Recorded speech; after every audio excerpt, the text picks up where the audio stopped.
Tibude nini homa amiti Inkotu barare galisha gabi ya urmadisi Natti bilbili kayero tiyari sinkatu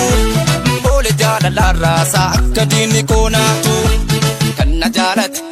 Kanna jalate ilmakadati jedhi haadini garaan gubatu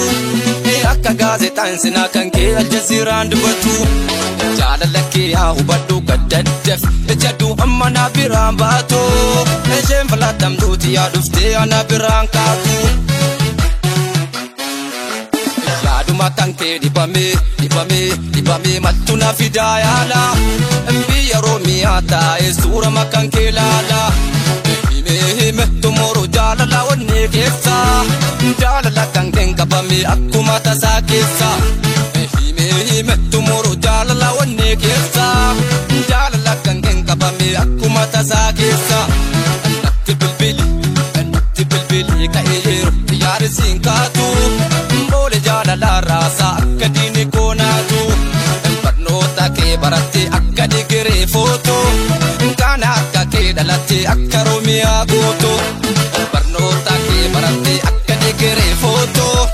Kana akka kee dhalatte akka Oromiyaa gooto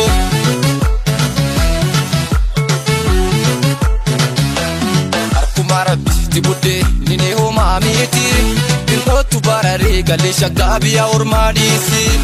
Natti bilbili kayero tiyari sinkatu Mbole jaalala raasa akka dini konatu Yaaduma kan kee dhibamee mattu na fidaa yaala Biyya Oromiyaa taa'ee suura makan kee laala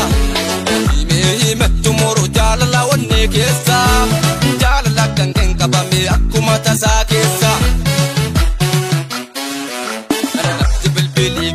Natti bilbili ka'eeru yaari siinkaatu Mbole jaalala raasa akka diini koonaatu Kanna jaalate ilmakadati jedhi haadini garaan gubatu Akka gazeexaan sinaa kan kee aljaziraan dubatu Jaalala kee haa hubadhu gaddaddaf jedhu amma na biraan baatu Isheen filatamtuuti yaa dhuftee ana biraan kaatu Yaaduma kan kee dhibamee mattu na fidaa yaala Biyya Oromiyaa taa'ee suura makan kee laala Biyya Oromiyaa taa'ee suura makan kee laala Biyya Oromiyaa taa'ee suura makan kee laala Biyya Oromiyaa taa'ee suura makan kee laala Biyya Oromiyaa taa'ee suura makan kee